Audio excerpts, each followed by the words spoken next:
lembaga yang bisa mengajukan misalnya menjadi eksportir. Jadi nanti sampai pada titik kesiapan kita, nanti dananya lembaganya apa, terus perizinannya seperti apa, kami juga perlu tahu, sehingga ke depan kalau kami di Rio khususnya, yang saya dapatkan permasalahan personal legalitas ini, biayanya gimana Bu? Dari sekian persyaratan, apakah ada range sekian, biayanya sekian, jenis barang ini, biaya legalitas di karantina sekian? Terima kasih Bu. Jelaskan mengenai limbah-limbah dari kerang sawit ini ya, ada tanah kosongnya, ada serbuknya, dan ada limbah endapannya. Nah, kebetulan kami di sana salah satu UMKM yang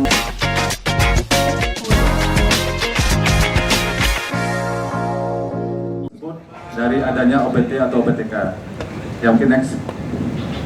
Nah, ini inti dari BIMTEK kita kali ini, yaitu untuk menyampaikan produk pertanian yang misalnya sebagai limbah Bapak Ibu ya. Mungkin bisa dilanjutkan oleh Ibu Umi. Terima kasih.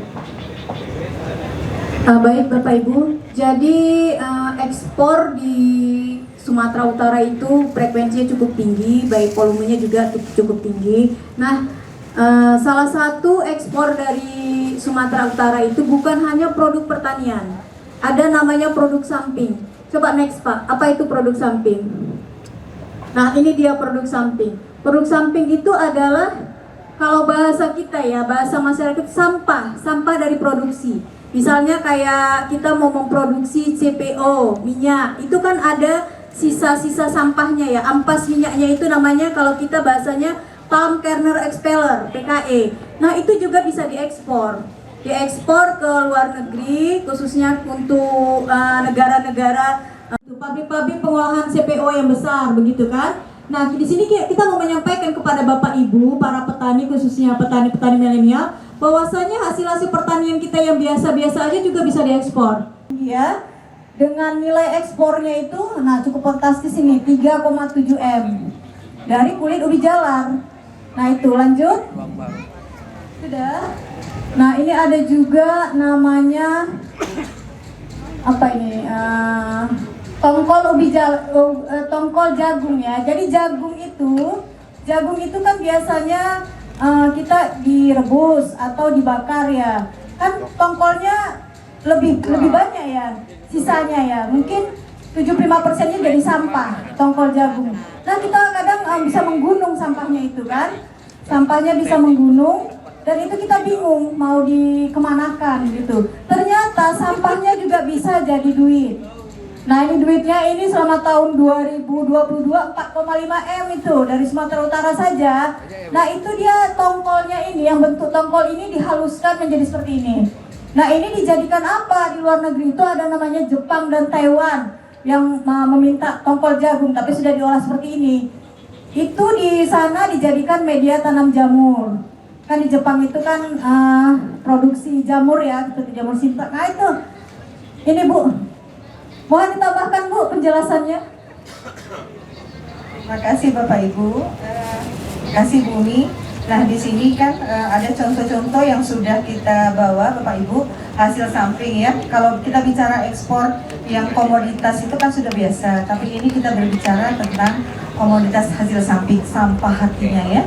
Nah di sini Bapak Ibu bisa langsung lihat bahwasannya produk-produk kita ini sudah kita ekspor ya. Nah ini seperti ini dalam bentuk pelet ya, dalam bentuk jagung, kemudian ini kayu ya, kemudian ini kulit kayu, kemudian ini adalah kulit ari kopi seperti itu ya.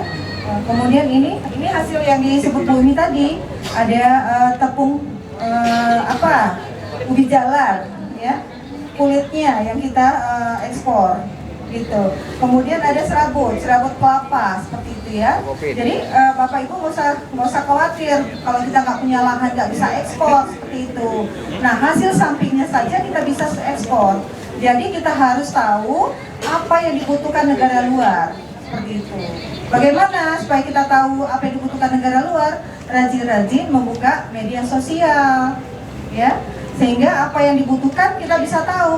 Oh, bahwasannya Jepang butuh serabut gitu ya. Terus kita kirimkan berapa banyak, apa persyaratannya seperti itu.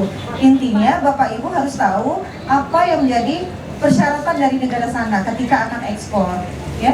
Itu saja. Mungkin kembali Bu Tias, lebih bagus tadi jawab ya. Ini biar diskusinya enak, kita tanya jawab aja ya Bapak Ibu, siapa tahu penasaran, karena ini kan kalau dari kita lihat ini semuanya dari tumbuhan itu tidak ada yang terbuang ya, bahkan dari lidi sawit ini komoditas ekspor yang sangat lumayan. Ini diminati banyak negara. Pakistan ya Bu ya, Pakistan itu minat sekali dengan sawit, lidi sawit ini. Kemudian ini juga ada janjang sawit, abunya.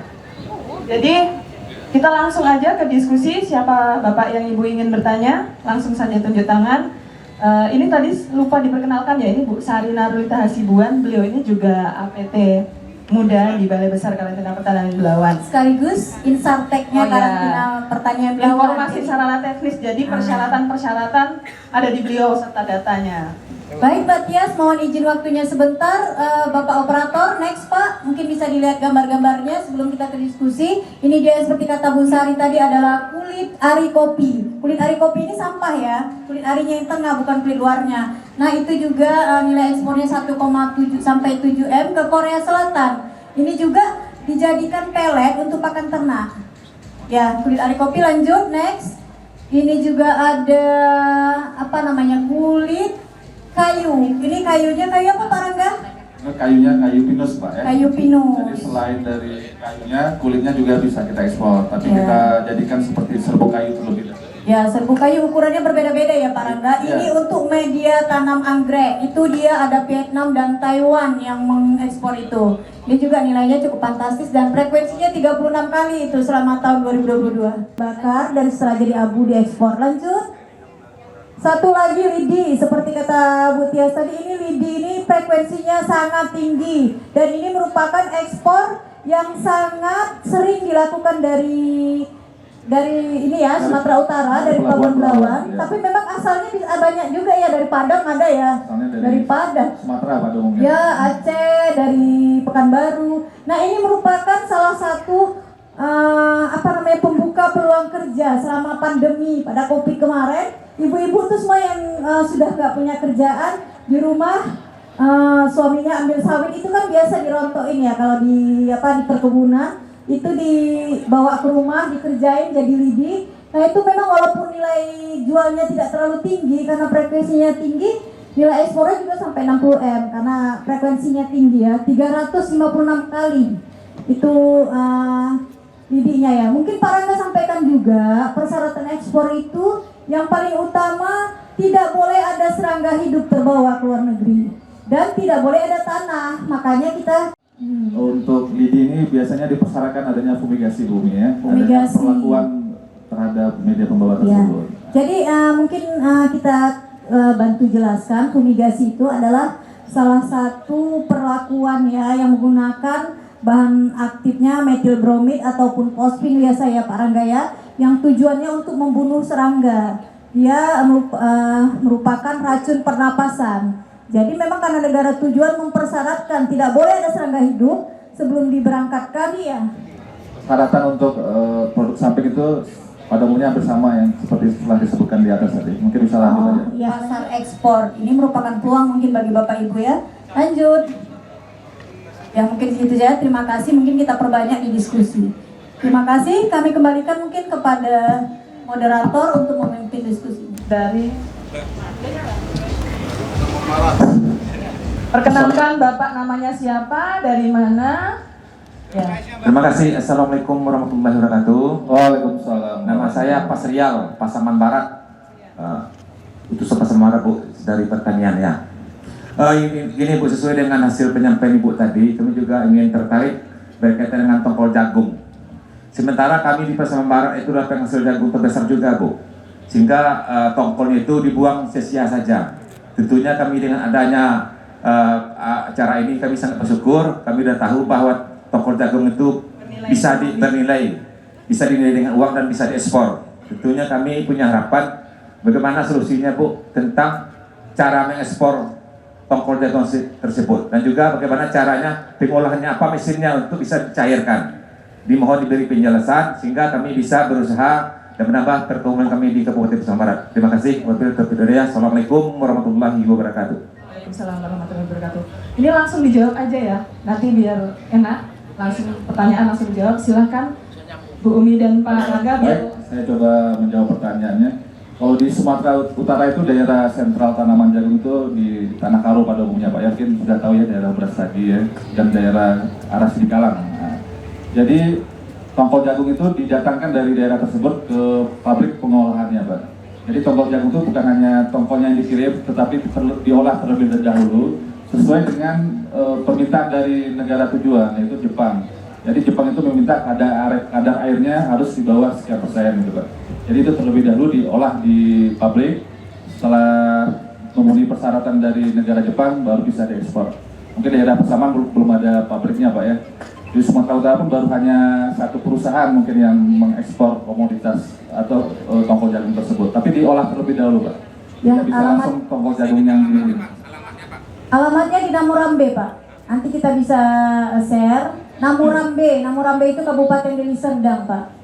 Yaitu ada pabrik PT Grenex ya. PT-nya ya, kita buka aja ya. PT Grenex, nanti ada kontak personnya ke kita. Boleh kalau mau buang ke sana. Tapi sebenarnya yang kita harapkan dari khususnya Sumatera Barat ya, nggak Pasaman aja.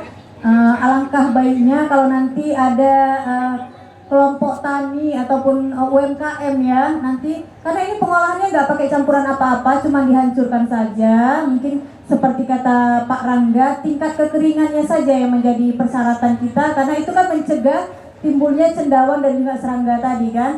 Nah itu nanti boleh awalnya nanti kita belajar ke PT Grenex. Selanjutnya kita harapkan kita bisa loh ngumpul-ngumpul dana bareng-bareng, kita buat pabrik seperti itu. Kan begitu, itu untuk tongkol jagung ya Pak. Tetapi tanaman jagung yang kering itu juga bisa diekspor ke Korea Selatan. Tanaman jagung itu, pohonnya yang sudah kering, yang sudah dipanen beserta dengan tongkolnya itu diolah juga, dihaluskan, kemudian dibentuk seperti ini, seperti pelet. Setelah dihancurkan dibentuk seperti pelet ini. Nah ini tujuannya itu kenapa dibentuk seperti pelet, supaya dia nggak makan tempat. Jadi dia kan lebih padat. Sampai negara sana nanti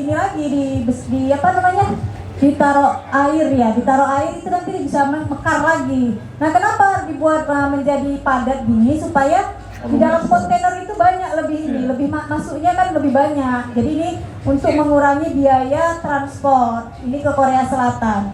Ini digunakan selain sebagai pakan ternak, juga dijadikan sebagai tempat tidur Animal bed ya. Animal bed, tempat tidur sapi ya, supaya hangat-hangat begitu.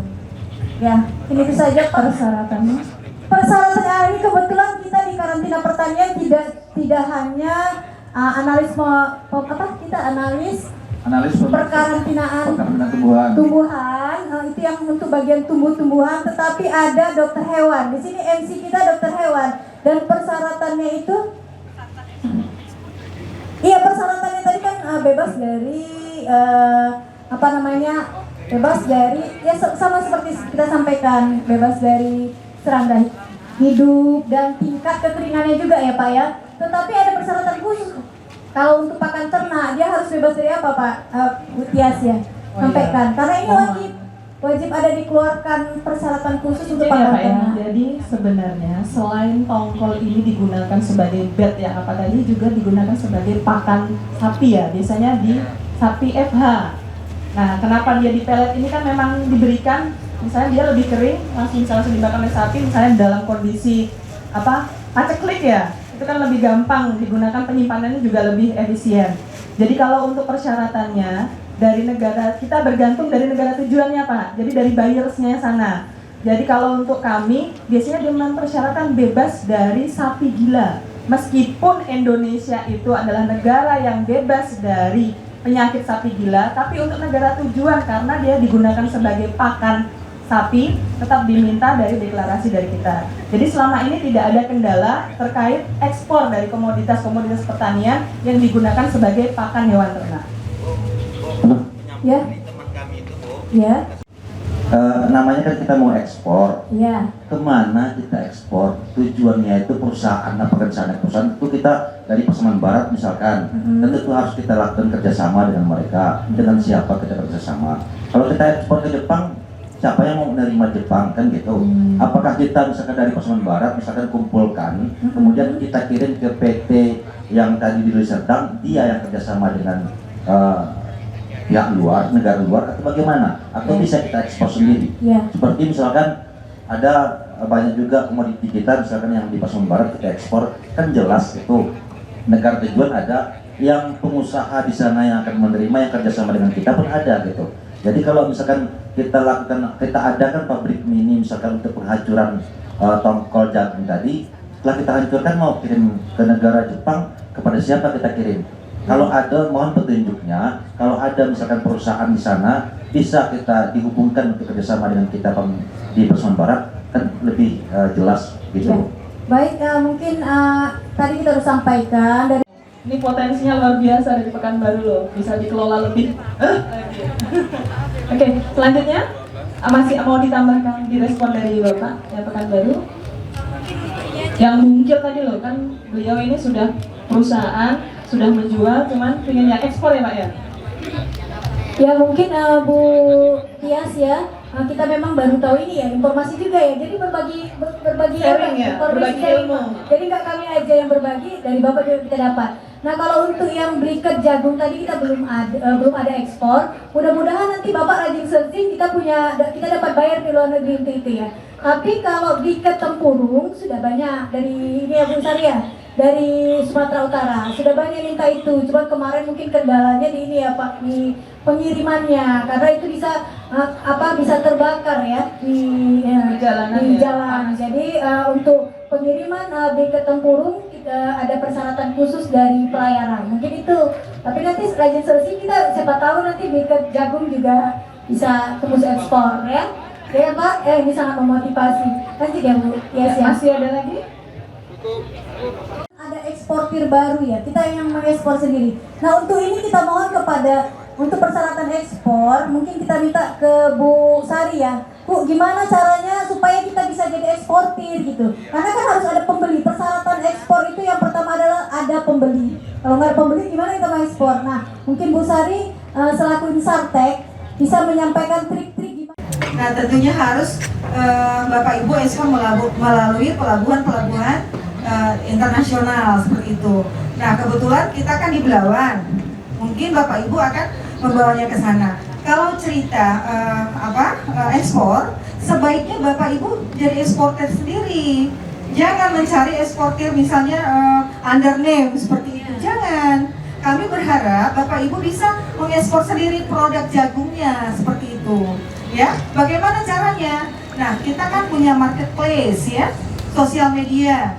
Nah, itu ada Alibaba, sudah ada kerjasamanya dengan Karantina Pertanian, seperti itu. Jadi buka aja Alibaba, kemudian kalau bisa Bapak Ibu, makanya jangan anti ya terhadap IT. Bisa buka namanya Trade Map. Di situ semua Bapak Ibu bisa cari buyer. Mau bayar apa saja ada di situ. Gitu. Jadi perkenalkan produk Bapak Ibu di marketplace seperti itu. Jadi seperti ada eksportir baru kita ya, dia UMKM Kelor. Nah Bapak Ibu itu bisa mengekspor hanya gara-gara dia membuat TikTok, membuat Instagram, terbacalah sama orang luar negeri. Kemudian mereka datang ke Sumatera Utara untuk melihat apakah benar, kemudian apakah keamanan pangannya itu terjamin seperti itu. Dia datang lalu pesan pertamanya 20 kilo untuk sampel di Jerman. Dia coba, terus dia minta kirim banyak seperti itu. Jadi makanya memulai dari sekarang Bapak Ibu. Jadi memang benar di sini penghasil jagung ya Pak. Ayo ada kelompok tani. Ayo kita kumpulkan. Kemudian kita buat ya, cari negara mana yang membutuhkan ya Bapak. Jadi kalau negara itu membutuhkan seperti apa?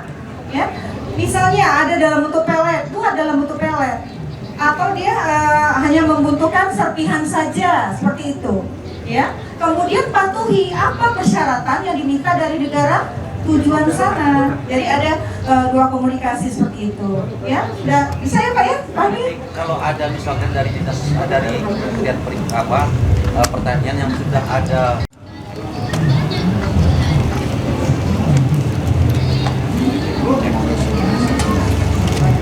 cek, oke. Ya maksudnya kalau ada dari Badan Karantina Pertanian misalkan ya, atas nama pemerintah pusat ya ada link untuk negara Jepang atau apa misalkan perusahaan di Jepang itu yang sudah menerima ekspor dari kita ya apa salahnya bagi-bagi Bu, bagi-bagi apa kami kan dari Pemda juga dari Pemda Pasaman Barat karena Pasaman Barat itu untuk wilayah Sumatera Barat memang sudah sentra jagungnya untuk Sumatera Barat dan ratusan ribu hektar jagung yang luas lahan di Pasaman Barat, ratusan ribu ton jagung yang diproduksi di Pasaman Barat. Nah, alangkah baiknya kalau ada, kalau yang tadi itu kan ya kalau kita yang muda-muda mungkin artinya melek teknologi gitu ya. Tapi bagaimana dengan bapak kita yang sudah apa itu yang punya lahan puluhan hektar itu, yang punya jagung ratusan ton itu, dia kan nggak tahu juga. Dia maunya ini ada bisa diekspor gitu kan. Perusahaan yang menerima di Jepang perusahaan A. Kita nanti misalkan dari pemerintah daerah bisa memfasilitasi kan gitu Bu. Jadi kalau kita cari dulu memang betul yang Pak Ibu sampaikan banyak peluang-peluang kalau kita bisa mengetahui cara teknologi. Tapi kan bagaimana apakah dari Balai Karantina Pertanian ada atau Ibu sendiri misalkan ada yang sudah kerjasama dengan Ibu, apa salahnya bagi-bagi peluang gitu kan. Jadi kami pun bisa menghubungi langsung dan itu nanti bisa kita lakukan MOU dengan pihak mereka dan juga dengan apakah itu kelompok tani atau dengan pemerintah daerah langsung kan gitu. Baik sekali ya sebenarnya cuman mungkin berproses ya Pak kalau seandainya kita ini mencari pemasaran lagi seperti itu maksudnya ya. Nah mungkin nanti kalau memang under name diharapkan kita awalnya dulu mungkin under name kita akan tawarkan ini ke mungkin PT Granex kalau dia kurang bahan baku bisa ambil dari sini seperti itu ya. Cuman perlu kami infokan juga bahwasannya karantina itu hanya membina petani-petani, hanya melakukan pembinaan, pendampingan sampai dia siap ekspor seperti itu. Kalau untuk linknya itu kita tidak punya Pak, tidak boleh dan itu dilindungi badan hukum. Makanya saya infokan, saya juga kan ingin juga petani-petani ini paham bagaimana cari pemasaran. Makanya buka saja di Trademark itu. Jadi Bapak ketika mau mengekspor terhadap komoditas, tertera komoditas jagung, mana bayar-bayarnya, gitu kan. Kemudian Bapak tag mereka, terus kirimkan barangnya, kemudian penuhin persyaratannya, kemudian patuhi dan berikan kepercayaan pada mereka. Sekali Bapak tidak menunjukkan kepercayaan pada mereka, selesai. Barang Bapak tidak akan dibeli lagi sama mereka, gitu ya. Mungkin nanti info dari sini akan kita sampaikan ke PT Granex, gitu ya Pak ya. Terima kasih. Nama saya Agus dari Sulawesi Tenggara. Yang ingin saya tanyakan tadi sudah dijelaskan mengenai limbah-limbah dari keram sawit Ibu ya. Ada tanah kosongnya, ada sepertinya dan ada limbah endapannya. Kebetulan kami di sana salah satu UMKM yang di dalam itu mengolah limbah peternakan ya dari kohin itu dicampur dengan limbah pakan dan sebagainya dijadikan pupuk organik. Kita sudah kerjasama dengan perusahaan aneka tambang ya. Cuman yang kita mau olah berikutnya ya bagaimana caranya limbah dari kelapa sawit ini seperti tanam kosongnya, serbuknya itu yang dan endapannya ini mana yang lebih terbaik ketika saya mau olah menjadi campuran pupuk kompos, mana yang lebih terbaik karena ini semua ini jadi kotoran ini Bu, di mana-mana dibuang, di mana tempat itu dibuang. Jadi rencana kami ke depan ini setelah dari sini cari informasi itu untuk membuat pupuk kompos dari bahan itu tadi. Ya, mungkin Ibu jelaskan mana yang terbaik dari di antara 3 limbah tadi ini. Terima kasih. Baik. mana Pak? Sulawesi Tenggara. Oh iya, ini jauh ya dari Sulawesi Tenggara. Baik, Bapak Ibu sekalian, kita sudah sama-sama tahu bahwasanya tanaman sawit adalah tanaman unggulan ya di seluruh Indonesia ya, di seluruh pulau di Indonesia, dan itu sudah diolah berupa pabrikan maupun rumah tangga ya. Jadi sawit ini olahan utamanya mungkin minyak ya. Kemudian ada janjang kosong yang merupakan limbahnya yang paling banyak ya. Janjang kosong. Janjang kosong itu kan yang udah diambil bijinya ya. Nah, janjang kosong ini seperti yang kita sampaikan pada slide kita, ada olahannya abu janjang sawit namanya kan, itu kalau bahasa perdagangan internasional namanya palm bone ash. Itu ya, itu digunakan sebagai pengganti pupuk kalium yang sudah dibakar dan halus seperti abu, itu dijadikan pengganti pupuk kalium. Nah, kemudian ada satu lagi olahan dari janjang kosong. Ini dia olahannya. Ini namanya palm fiber. Ya, ini digunakan sebagai bahan baku jok pesawat terbang, digunakan juga sebagai bahan baku untuk membuat tempat tidur.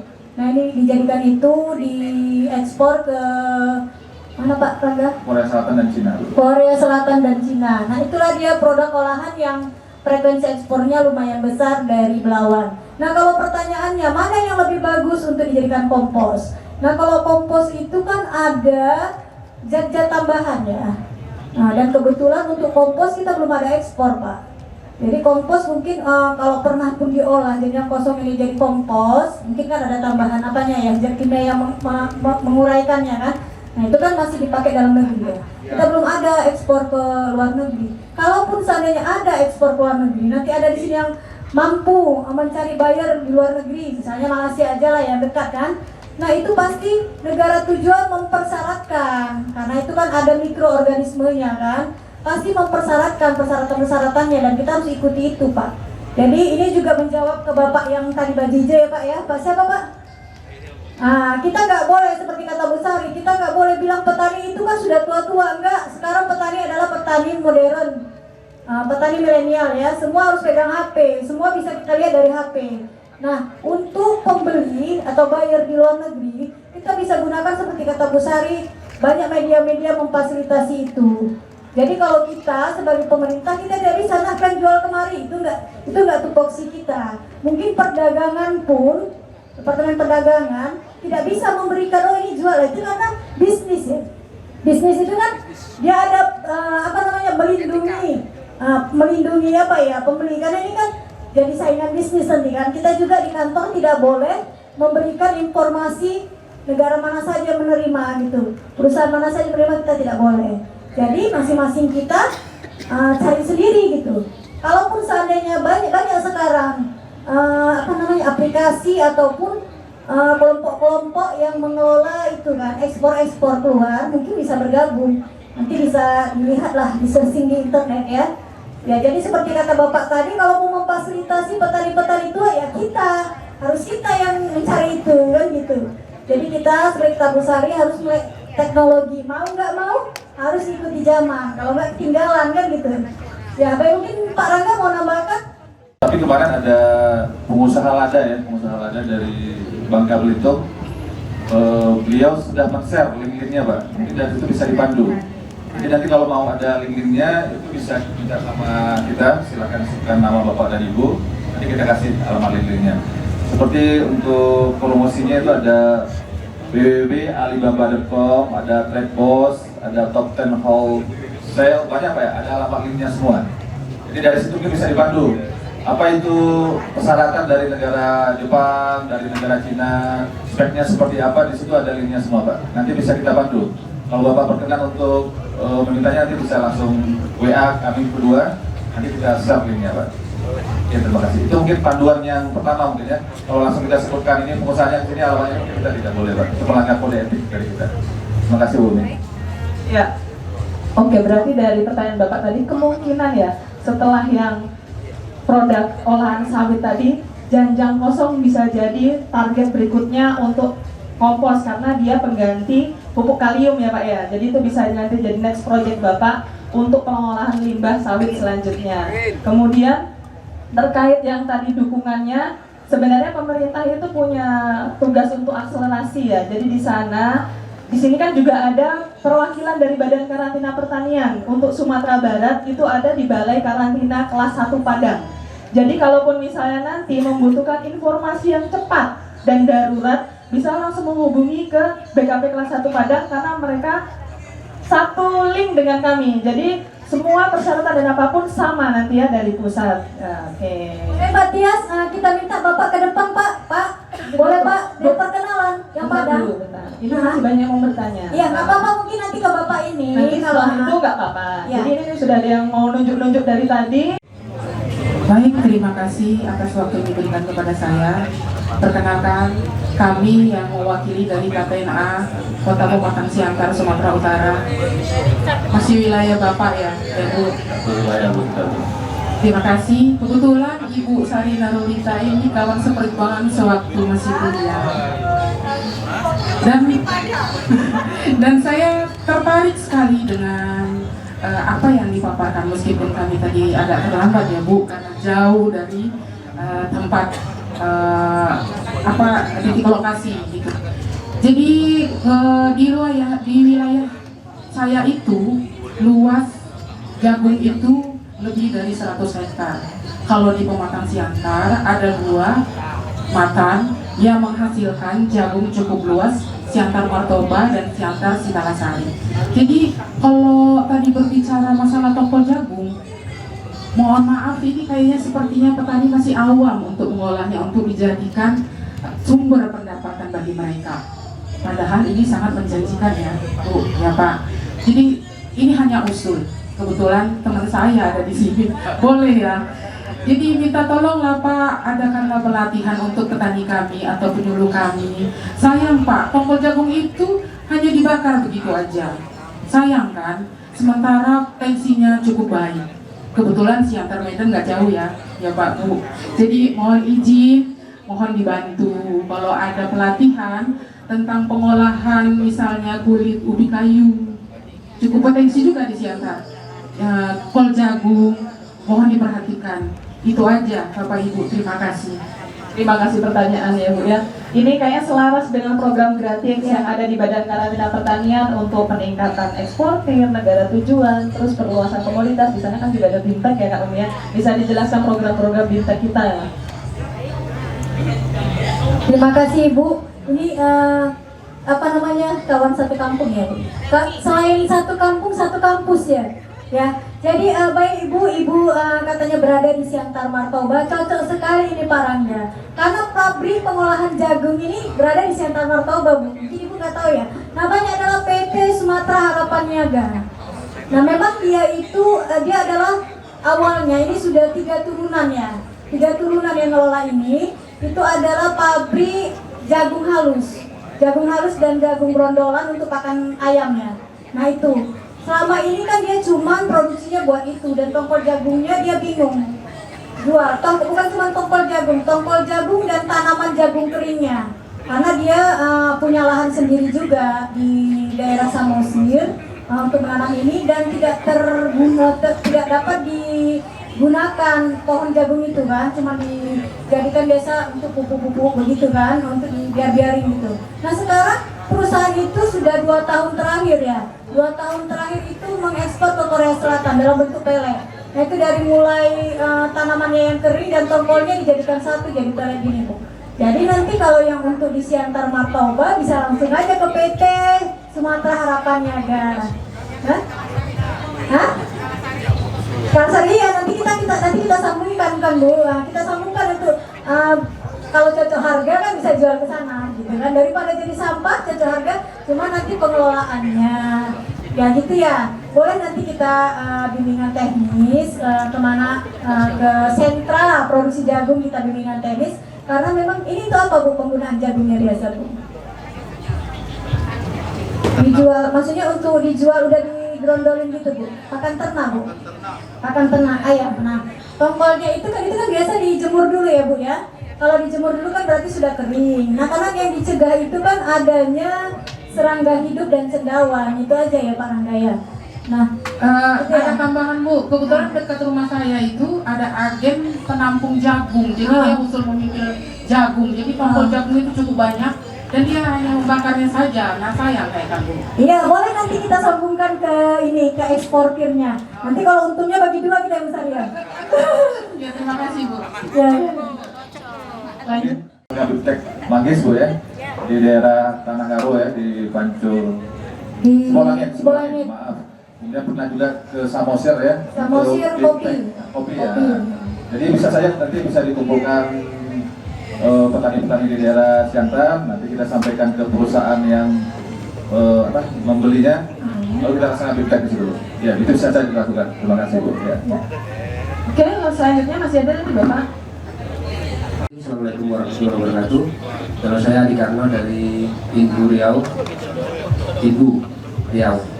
Jadi yang kami pertanyakan adalah selama ini kami juga di masyarakat apa mungkin ya terkait dengan persyaratan minimal dari mengekspor yang dari hasil pertanian. Jadi syarat minimal apa yang harus kami penuhi? Karena lembaga yang bisa mengajukan misalnya menjadi eksportir. Jadi nanti sampai pada titik kesiapan kita nanti dengan lembaganya apa, terus perizinannya seperti apa, kami juga perlu tahu sehingga ke depan kalau kami di Riau khususnya memang banyak peluang untuk yang tadi disampaikan bukan kelapa. Kalau saya memang biasa, tapi yang sapi kelapa itu yang di Kabupaten Inbil itu pun di jalan samping kiri jalan itu banyak barang yang tidak bisa diolah karena memang mungkin informasi yang belum sampai gitu ya, sehingga kami perlu tahu. Jadi syarat minimal sebagai pengekspor untuk produk pertanian maupun sampingnya. Terima kasih. Assalamualaikum warahmatullahi wabarakatuh. Waalaikumsalam warahmatullahi wabarakatuh. Perorangan atau harus berbadan hukum atau bagaimana, apa persyaratan lainnya? Silakan Bu Umi dan Pak Rangga. Mungkin yang harus disiapkan untuk menjadi eksportir mental dulu ya, mental untuk jadi orang kaya. Karena eksportir itu kaya, ya. Baik, mohon maaf dengan Bapak siapa tadi Pak? Adi Karno. Baik Pak Adi. Untuk menjadi eksportir itu tidak harus perusahaan Pak, bisa juga dengan perorangan. Perorangan itu jadi Bapak hanya mendaftarkan dulu pribadi Bapak atau registrasi di Yang penting Bapak punya KTP ya Pak? BPK online. Nah, BPK online Pak. Kalau dari Riau berarti di BKP kelas 1 Pekanbaru ya. Ada juga kita UPT di Riau Pak ya. Di Riau Daratan Pak ya. Nah, itu persyaratannya hanya dengan KTP. Biasanya yang perorangan itu melalui bandar udara Pak. Kalau dari Medan itu untuk kirim tanaman hias itu perorangan rata-rata. Tapi kalau untuk perusahaan bisa saja Pak. Kalau perusahaan itu harus ada administrasinya terlebih dahulu, yaitu akte perusahaan biasa lah Pak ya, untuk menerbitkan PT. Habis itu NIB, nomor induk perusahaan. Habis itu NPWP. Itu didaftarkan dulu terlebih dahulu ke PPK online untuk karantina pertanian. Setelah perusahaan Bapak terregistrasi, itu bisa langsung melakukan permohonan secara online di mana saja dan kapan saja dan waktunya setelah Bapak Ibu saja.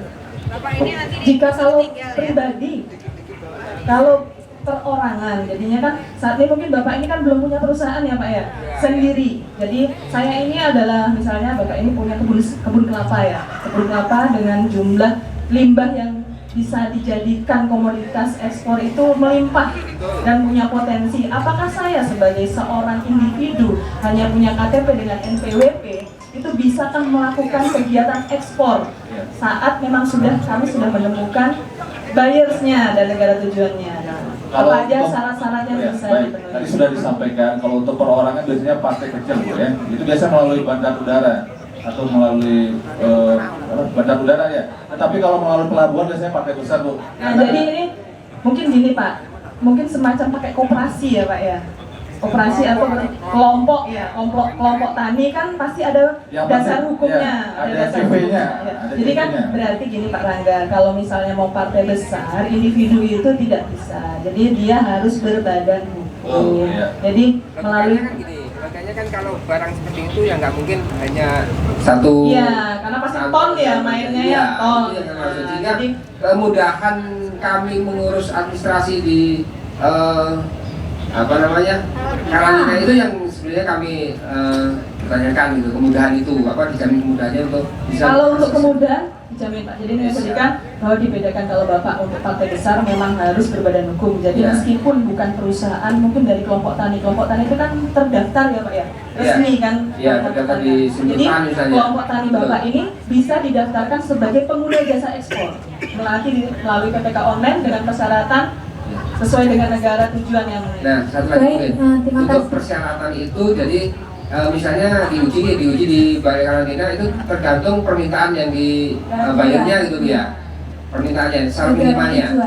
Bukan bayar Pak, nggak sama Pak nanti Pak. Jadi misalnya Bapak ke negara A, B, C, D, E, F itu bisa beda persyaratannya. Baik, boleh Pak Nanda ya, saya bantu ya Pak ya.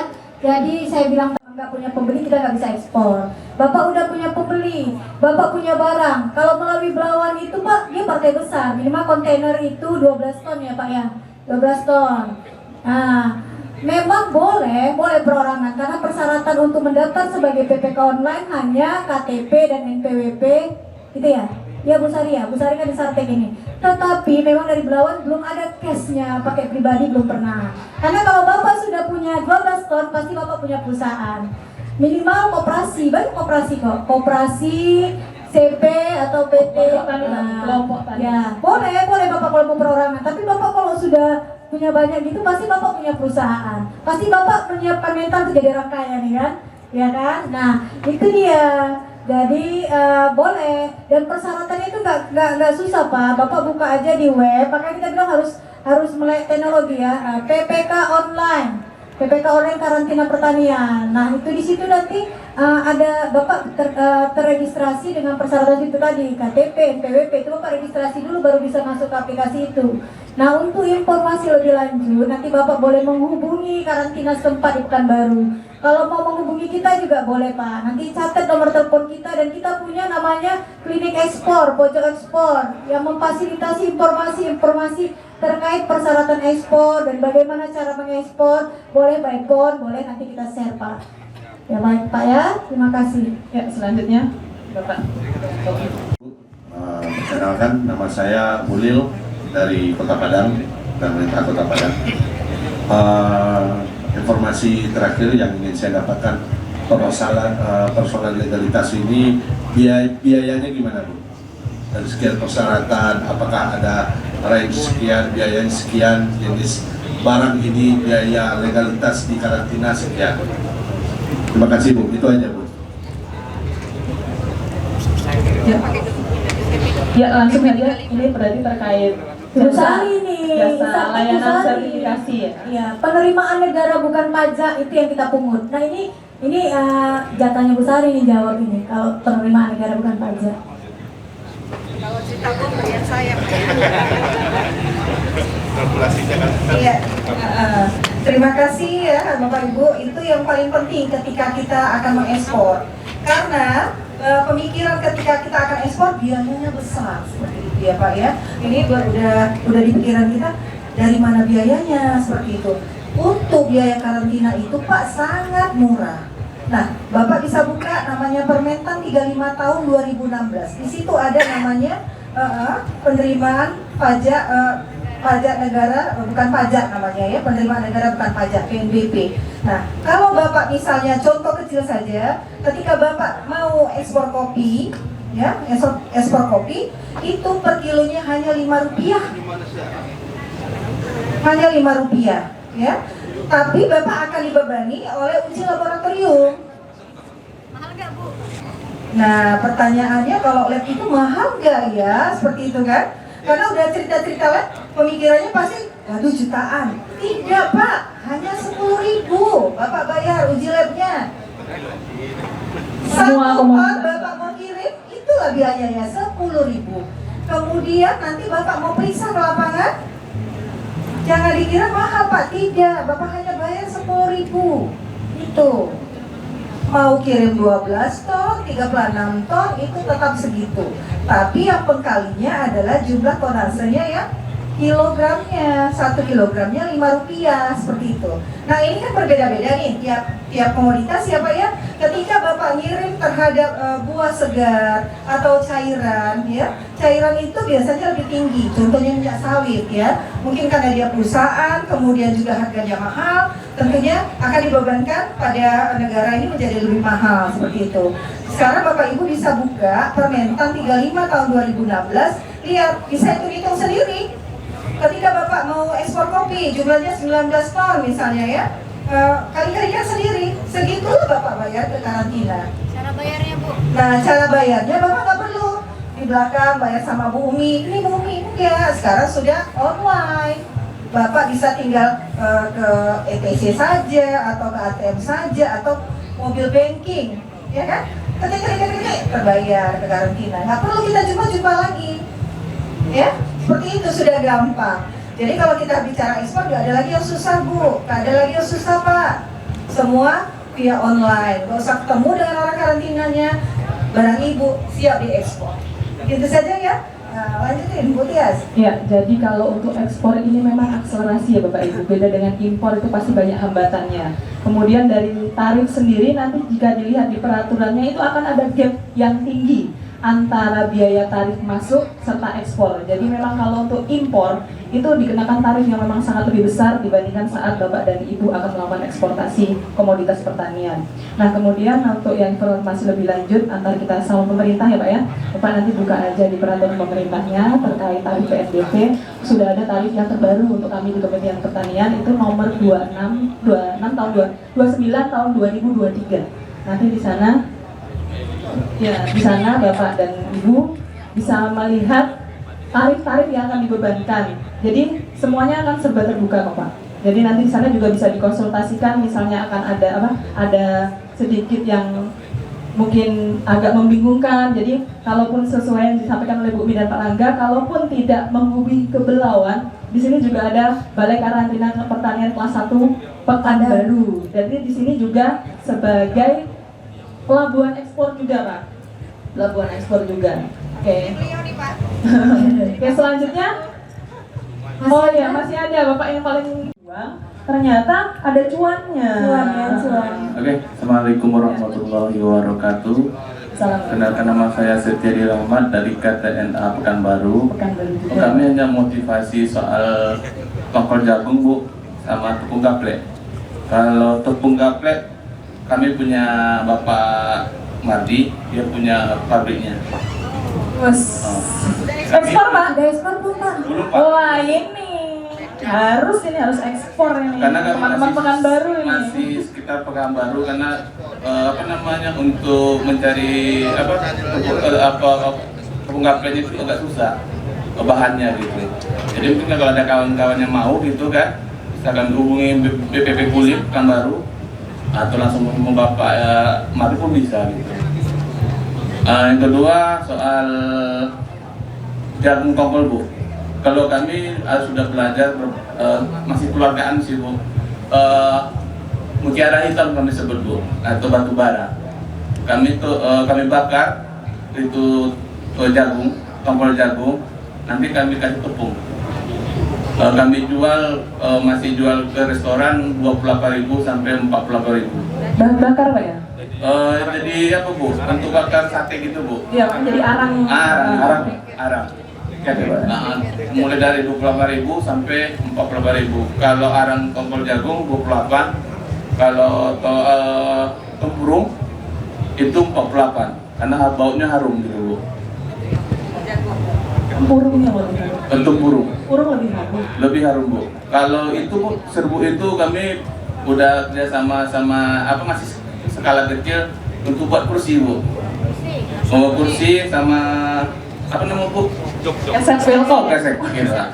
Dari kami gitu. Itu motivasi aja ya. Iya, jok mobil pun bisa juga Bu. Itu dari kami dari Pekanbaru hanya motivasi Bu, belajar untuk ekspor. Kalau Bapak pengen belajar lagi bisa ke Julio Ekspor, orang sana juga gitu. Julio Ekspor di YouTube. Oke, makasih. Wassalamualaikum warahmatullahi wabarakatuh. Sharing informasi ya. Lagi 1, 2. Sekali lagi 1, 2, 3. Iya. Ya ganti HP. Itu masih banyak HP titipannya.